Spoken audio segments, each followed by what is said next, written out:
स्वागत है आप सभी का क्लास 12 के संबंध एवं फलन चैप्टर में। संबंध पढ़ना है। क्रमिक युग्म समुच्चय के अवयव को क्रम बदलने पर उनमें कोई बदलाव नहीं होता, परंतु अगर उनका क्रम निश्चित कर दिया जाए तो समुच्चय ए कामा बी में ए का प्रथम स्थान बी का द्वितीय स्थान व्यक्त किया जाए, तब इस प्रकार जो बना हुआ समुच्चय होगा वो क्रमित युग्म कहलाता है। जैसे यहां ए कामा बी बराबर बी कामा ए नहीं होगा, अर्थात इसमें ए का प्रथम स्थान है, बी का द्वितीय स्थान है, जबकि दूसरे वाले क्रमित युग्म में बी का प्रथम स्थान है, ए का द्वितीय स्थान है। तो क्रमित युग्म मतलब जिसमें क्रम फिक्स हो। दूसरा है कार्तीय गुणनफल।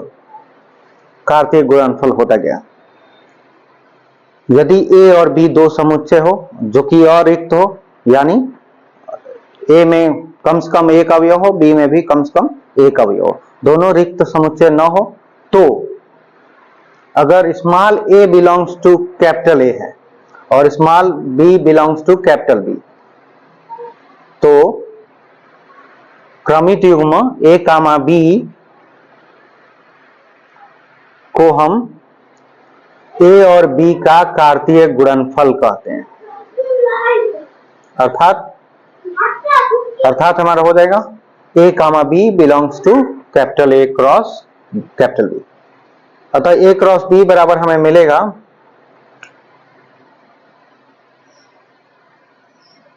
ए क्रॉस बी बराबर मिलेगा ए कामा बी जहां A belongs to capital A व B belongs to capital B. इसी प्रकार अगर हम बी क्रॉस ए निकालें तो बी क्रॉस ए बराबर मिलेगा बी कामा ए जहां B belongs to capital B, small A belongs to capital B. ये हमारा कार्तीय गुणनफल। अब हमें पढ़ना है संबंध। संबंध होता क्या है देखते हैं। यदि दो समुच्चय लेते हैं ए और बी, कैपिटल ए और कैपिटल बी दो समुच्चय लेते हैं, तो ए क्रॉस बी कोई उप समुच्चय है। ठीक है, तो ए से बी में एक संबंध आर कहलाता है। यदि समुच्चय ए और बी दो समुच्चय हो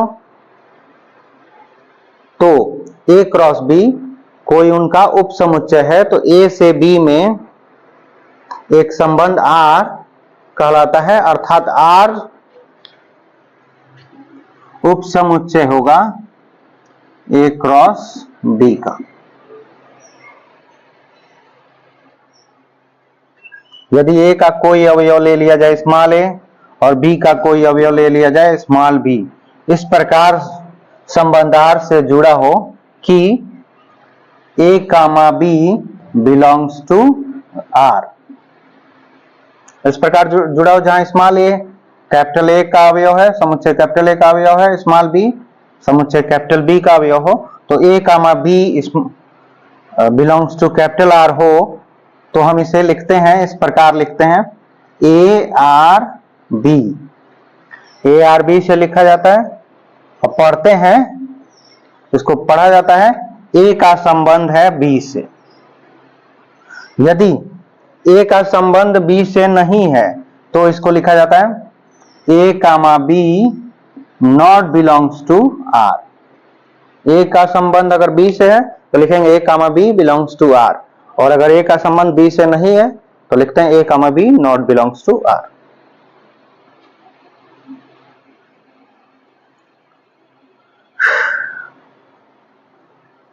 या फिर दूसरे तरफ भी लिख सकते हैं, ऐसे भी लिखा जा सकता है ए आर बी, ऐसे आर को कट लगा देते हैं, ए और बी जब ए का संबंध बी से न हो।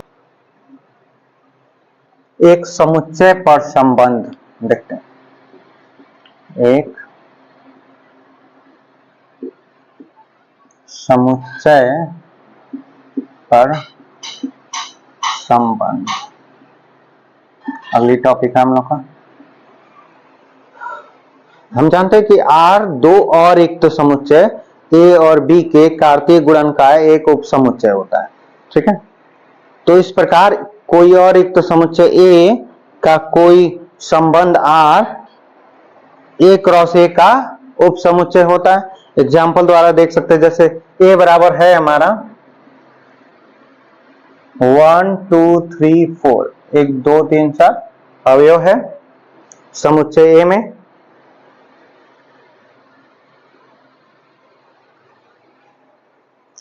तो और संबंध इस पर एक संबंध है आर इस प्रकार है कि आर बराबर है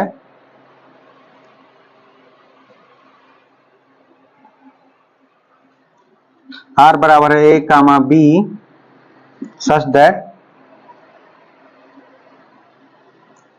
belongs to A cross A, जहां A माइनस बी मतलब इन दोनों अवयवों का डिफरेंस है 3।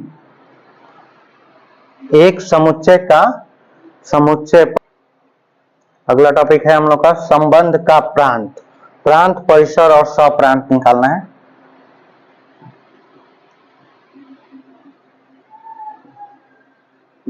संबंध का प्रांत, परिसर एवं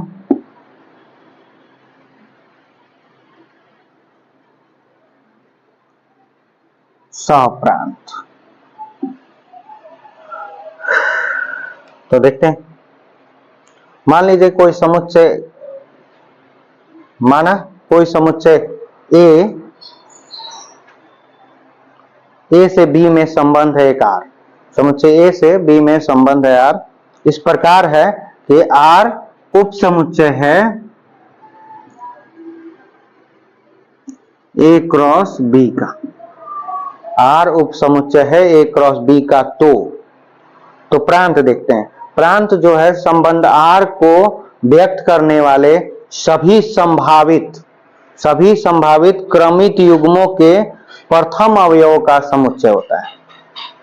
मतलब संबंध आर में जितने भी क्रमित युग्म बनेंगे उन सभी के प्रथम अवयवों का कलेक्शन, उसका समुच्चय जो है प्रांत कहलाता है। ठीक, जैसे प्रांत को लिखेंगे, संबंध आर का जो प्रांत है उसको हम लिखेंगे प्रांत आर बराबर आएगा यक्स, जहां x belongs to capital A तथा x y belongs to capital R. मतलब संबंध आर का क्रमित युग्म सभी क्रमित युग्म का प्रथम अवयव का कलेक्शन का समुच्चय प्रांत कहलाता है। नेक्स्ट टॉपिक है, ये तो प्रांत हो गया। अगला टॉपिक है परिसर।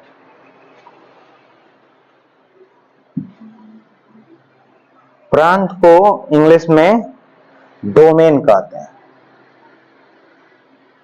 अब हम लोग को निकालना है परिसर।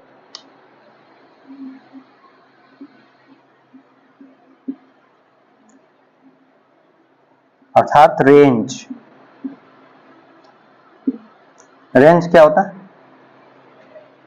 तो जो संबंध आर के सभी क्रमित युग्मों का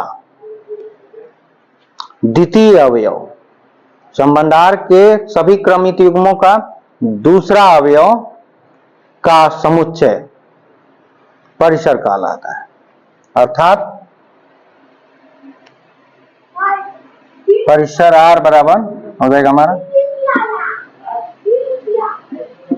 परिसर कैपिटल आर बराबर हो जाएगा y such that y belongs to capital B व xy belongs to R।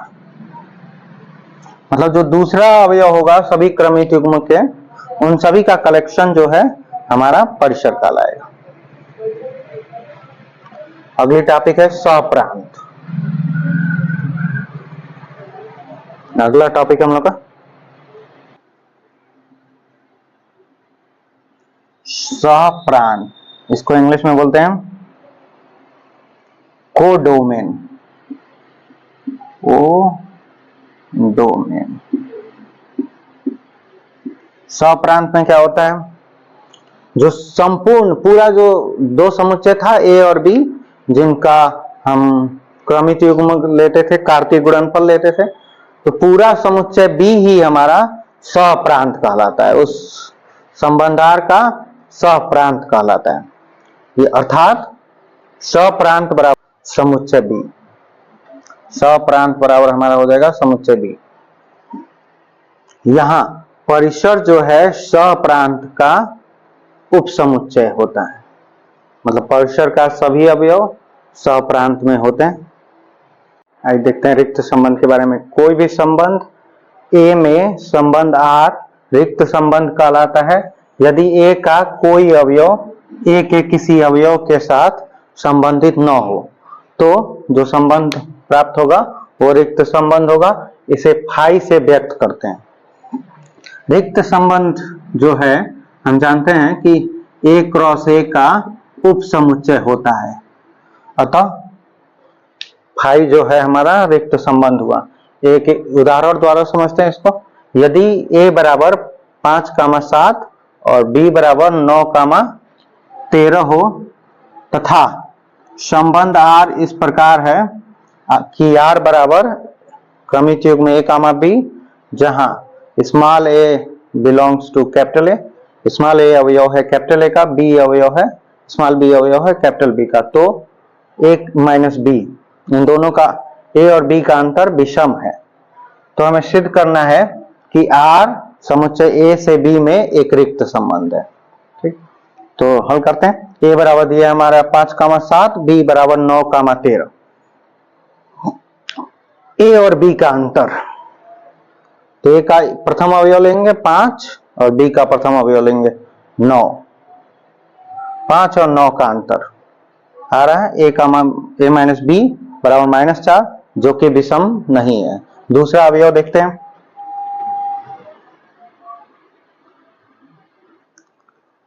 ए बराबर 5, बी बराबर 13, तो ए माइनस बी यहां हमें मिलेगा, 5 में से 13 घटा दिया जाए, -8, जो कि विषम नहीं है, ये भी विषम नहीं प्राप्त हुआ। नेक्स्ट ए के जगह लेते हैं 7, दूसरा अवयव लेते हैं ए का, और बी का पहला अवयव लेते हैं 9। ए माइनस बी, यानी यहां हमें प्राप्त होगा -2, जो कि विषम नहीं है, ये भी विषम हमें प्राप्त नहीं हुआ। नेक्स्ट ए का अवयव लेते हैं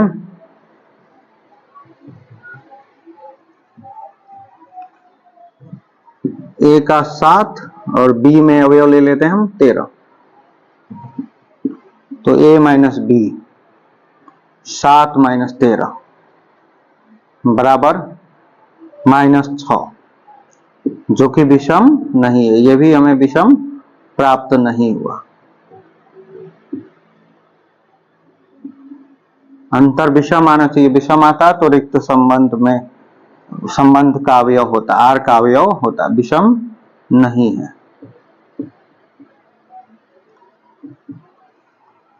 अतः हमें संबंध आर में अवयव प्राप्त होंगे, कोई भी ए का एक अवयव बी का दूसरे अवयव के साथ संबंधित नहीं है जिनका अंतर विषम हो, अर्थात आर में हमें कोई भी अवयव प्राप्त नहीं होगा। तो आर बराबर हो गया पाई, कोई अवयव नहीं प्राप्त हुआ यानी रिक्त समुच्चय, तो आर एक रिक्त समुच्चय है, रिक्त संबंध है, सिद्ध हुआ। नेक्स्ट टॉपिक देखते हैं, के बारे में देखते हैं। सार्वत्रिक संबंध क्या होता है, यूनिवर्सल रिलेशन। सार्वत्रिक संबंध मतलब ऐसा संबंध जिसमें सब कुछ हो, अर्थात यदि कोई समुच्चय ए है, इस प्रकार है कि उसका कार्तीय गुणनफल ए क्रॉस ए उप समुच्चय होता है ए क्रॉस ए का। क्यों? क्योंकि सभी समुच्चय खुद का उप समुच्चय होते हैं, अर्थात ए क्रॉस ए ए में एक संबंध है और इसी संबंध को हम सार्वत्रिक संबंध कहते हैं। एक एग्जाम्पल द्वारा समझाया जाता है। जैसे ए बराबर दिया है 1 2 3, तो संबंध आर बराबर होगा ए क्रॉस ए, अर्थात ए का ए से क्रमिक युग्म कार्तीय गुणनफल लेना है। ये संबंध सार्वत्रिक संबंध तब होगा जब सेट ए का प्रथम अवयव एक का संबंध तीनों ए के बाकी तीनों अवयव से हो संबंध, मतलब ए में जितने अवयव है उन सब से संबंध हो, अर्थात ए का संबंध 1 का संबंध 1 से भी हो, 2 से भी हो, 3 से भी हो। तो कार्तीय गुणनफल हमें प्राप्त होगा 1 का 1 से 1, 1, 1, 2, 1, 3। फिर अब 2 का संबंध फिर से इन तीनों अवयव से हो, यानी 2 का संबंध 1 से हो, 2 से हो और 3 से हो, तो मिलेगा हमें 2, 1, 2, 2 और 2, 3। इसी प्रकार 3 का भी संबंध तीनों अवयव से हो तो प्राप्त होगा 3, 1, 3, 2, 3, 3। ये जो कुल क्रमिक युग्मों का समुच्चय प्राप्त हुआ वही हमारा संबंध आर होगा और वो ए क्रॉस ए के बराबर होगा, और इसी संबंध को हम सार्वत्रिक संबंध कहते हैं। अगले उदाहरण द्वारा इसको और क्लियर समझते हैं। चलिए संबंध को उदाहरण द्वारा समझते हैं। यदि समुच्चय ए बराबर दिया 1, 3, बी बराबर 5, 7 तथा संबंध आर बराबर दिया ए, बी, जहां ए अवयव है कैपिटल ए का, बी अवयव है कैपिटल बी का, तो ए माइनस बी सम संख्या है, तो सिद्ध करना है कि संबंध आर समुच्चय ए से बी में एक सार्वत्रिक संबंध है। इसके लिए लिखेंगे, हमें क्या दिया है, दिया है ए बराबर 1, 3 व सेट बी बराबर 5, 7 तथा संबंध आर बराबर दिया है ए, बी, जहां ए अवयव है ए का, बी अवयव है बी का, और दिया इन दोनों का अंतर सम है। तो हमें संबंध आर में कौन कौन से अवयव प्राप्त होंगे ये देखा जाए।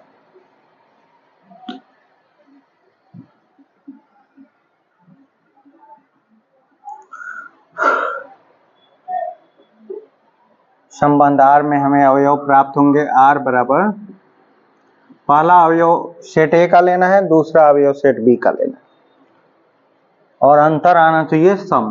तो 1 और 5 लेते हैं तो अंतर आया -6, -4, तो -4 एक सम संख्या है, तो 1 और 4 पहला आएगा, 1 और इनका अंतर 4 आएगा, दूसरा 1 और 7, तीसरा 3, 5 और चौथा 3, 7। ये अवयव प्राप्त हुए, अर्थात ए के प्रत्येक अवयव का संबंध बी के प्रत्येक अवयव से, तो ऐसा संबंध ही ए क्रॉस ए होता है, और यही हमारा है ए क्रॉस ए। इससे सिद्ध हुआ कि जो संबंध आर है वो सार्वत्रिक संबंध है, क्योंकि संबंध ए के प्रत्येक अवयव का संबंध बी के प्रत्येक अवयव से है, अर्थात जो हमें प्राप्त होगा वो ए क्रॉस ए कार्तीय गुणनफल प्राप्त होगा। अतः संबंध आर सिद्ध हुआ कि एक सार्वत्रिक संबंध है। आर एक सार्वत्रिक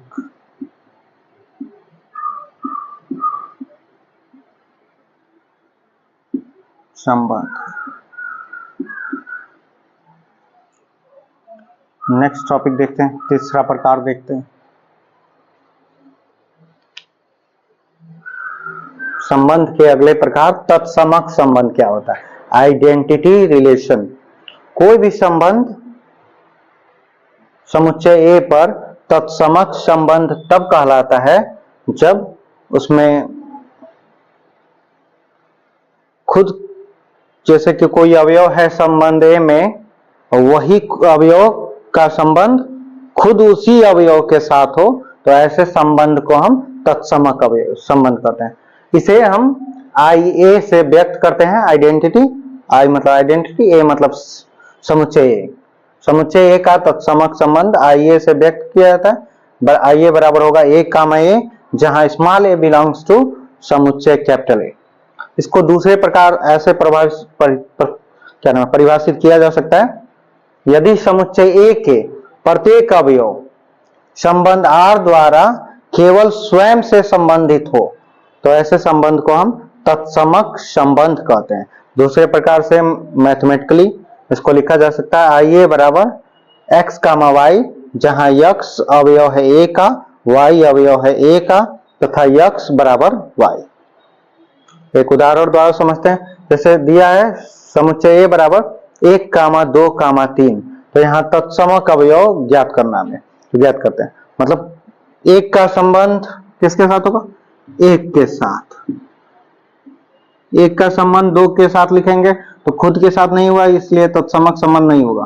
तो अब अगला 2 का संबंध 2 के साथ और 3 का संबंध 3 के साथ, ये हमारा तत्समक संबंध में क्रमिक युग्म प्राप्त होगा। अगले उदाहरण द्वारा इसको और क्लियर समझते हैं। आइए समझते हैं। अगले एग्जांपल से दिया है, यदि a बराबर 2 कामा 3 कामा 4, तो r बराबर a कामा b, जहां a अवयव है a का, b भी अवयव है a का, a b को विभाजित करता है और b a को विभाजित करता है। तो सिद्ध करना है यहाँ समुच्चय r जो है समुच्चय ए में एक तत्समक संबंध है। इसको हल करते हैं।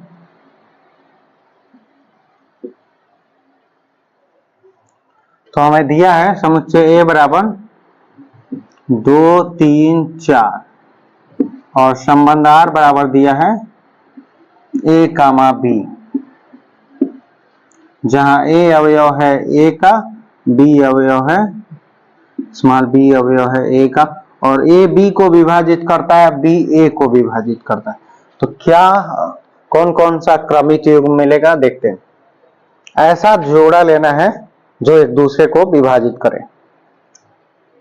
तो क्या मिलेगा? सभी, कोई भी अंक खुद को तो विभाजित करता है, तो वो तो इसमें आएगा 2 कामा 2। अगला अगर हम लेते हैं 2 कामा 4, तो 2 4 को तो विभाजित करता है, बट 4 2 को विभाजित नहीं करता है, इसलिए 2 कामा 4 नॉट बिलोंग्स टू आर, वो समुच्चय आर में नहीं आएगा। तो अगला आएगा 3 कामा 3, अर्थात 3 3 को विभाजित करता है। और अगला अवयव आएगा हमारा 4 कामा 4, 4 4 को विभाजित करता है और ये 4 भी इस 4 को विभाजित कर रहा है। इसके अलावा कोई और अवयव लेंगे तो संबंध आर में नहीं होगा। अब यहां देखिए आर का क्रमिक युग्म जो प्राप्त हुआ उनका समुच्चय, उसमें प्रत्येक अवयव का संबंध खुद से है, दूसरा कोई अवयव नहीं है। अर्थात सिद्ध हुआ यह संबंध तत्समक संबंध है, सिद्ध हुआ। नेक्स्ट टॉपिक देखते हैं।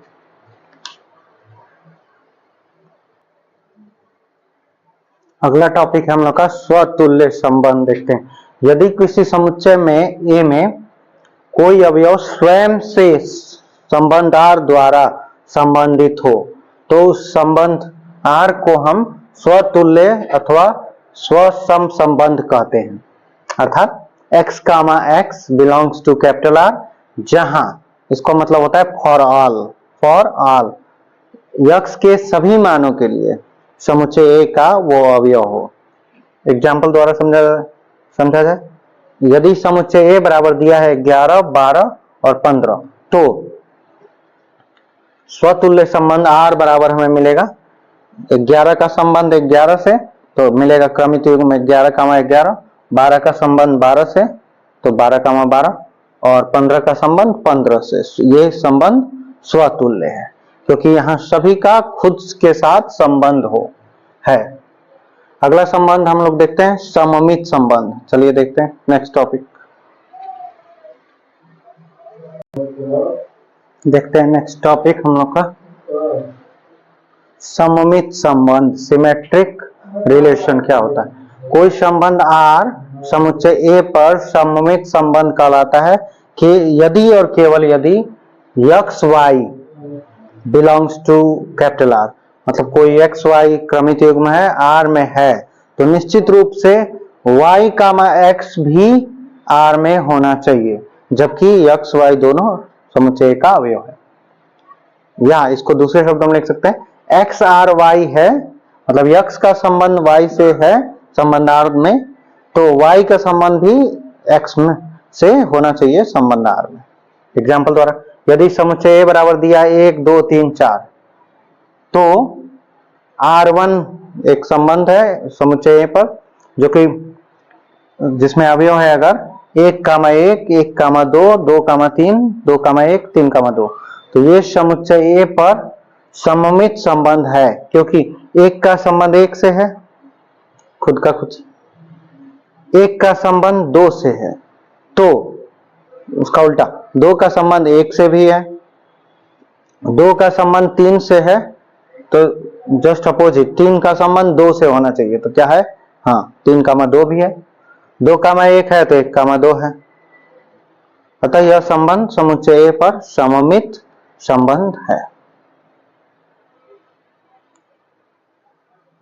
अगर इसी समुच्चय में अगर हम लिख दें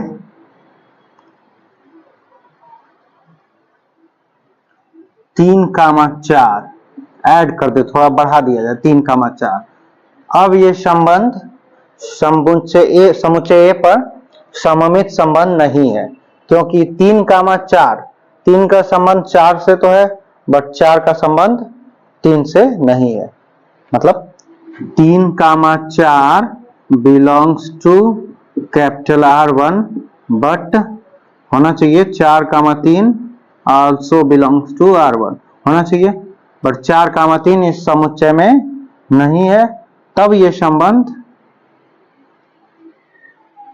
सममित संबंध नहीं होगा। अगर ये बढ़ाते हैं 3 कामा 4 और 4 कामा 3 नहीं बढ़ाते हैं तब ये संबंध सममित नहीं होगा, और अगर ये नहीं रखते हैं एक्स्ट्रा ऐड नहीं करते हैं तो ये संबंध सममित संबंध होगा।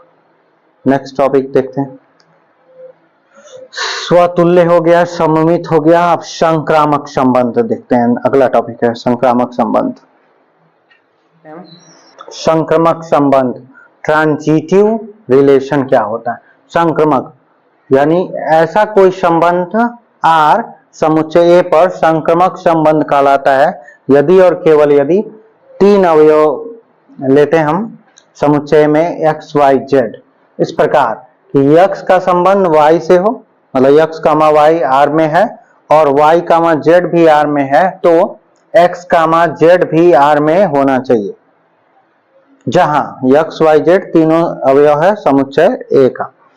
एग्जाम्पल, प्राकृतिक संख्याओं के समुच्चय में ग्रेटर देन बड़ा का संबंध संक्रामक संबंध होता है, क्योंकि वहां x बड़ा होता है y से, और अगर y बड़ा है z से, ये दो लिया जाए तो तीसरा में मिलेगा x बड़ा है z से। एग्जाम्पल लिया जाए 5, अगर 5 बड़ा है 3 से और 3 बड़ा है 2 से, तो निश्चित रूप से 5 बड़ा होगा 2 से। ये प्राकृतिक संख्याओं का संबंध, तीन अवयव लिए हैं 5 3 2, अगर 5 बड़ा है, 5 x की जगह है, 5 बड़ा है 3 से, 3 बड़ा है 2 से, तो इसका पहला अवयव इसका लास्ट अवयव 5 बड़ा होगा 2 से। प्राकृतिक संख्याओं के समुच्चय में ये संक्रामक संबंध है। अगला टॉपिक देखते हैं तुल्यता संबंध। नेक्स्ट टॉपिक है हम लोग के टॉपिक का अधिकतम सवाल तुल्यता संबंध, सममित, संक्रामक और स्वतुल्य पर आधारित क्वेश्चन से ही आते हैं। तो तुल्यता संबंध देखते हैं। तुल्यता संबंध, इसके बारे में लिखते हैं। तुल्यता संबंध होता क्या है। अगला संबंध देखते हैं, तुल्यता संबंध क्या होता है, इक्विवेलेंस रिलेशन। कोई भी संबंध R किसी समुच्चय A पर तुल्यता संबंध कहलाता है जब वो संबंध स्वतुल्य हो, साथ में सममित हो, साथ ही साथ संक्रमक भी हो। मतलब अर्थात तीनों संबंध, अगर कोई समुच्चय वो संबंध R है तो उसे हम तुल्यता संबंध कहते हैं। मतलब तीनों में से कोई एक नहीं होगा तो वो तुल्यता संबंध नहीं होगा। अर्थात अगर R स्वतुल्य है, अर्थात for all x belongs to A, x A का अवयव है, उसके सभी मान के लिए x का संबंध x से हो संबंध R में, अथवा हम कह सकते हैं x कामा x अवयव हो R का संबंध R का।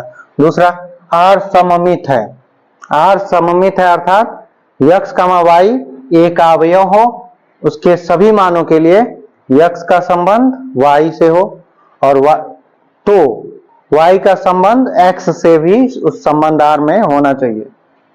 अर्थात x कामा y अगर R में है तो y कामा x भी R में होना चाहिए। तीसरा, R संक्रमक संबंध है, अर्थात x y z अगर A में है तो x का संबंध y से है, y का संबंध z से है, तो x का संबंध z से होना चाहिए। इसका अर्थ यह हुआ कि x y अगर R में है, y z R में है, तो x z भी R में होना चाहिए। अगर है तो यह संबंध संक्रमक संबंध है, और जहां ये तीनों संबंध है उस संबंध को हम कहते हैं तुल्यता संबंध। आइए इसको उदाहरण से देखते हैं। हमारे संबंधों के प्रकार यहाँ पर खत्म हुआ। अब एक्सरसाइज के क्वेश्चन हम लोग हल करेंगे। इसके पहले तुल्यता संबंध, मतलब कोई भी संबंध तुल्यता संबंध होगा जब वो तीनों संबंधों का पालन करता है, उस पर लागू होते हैं वो अगर तो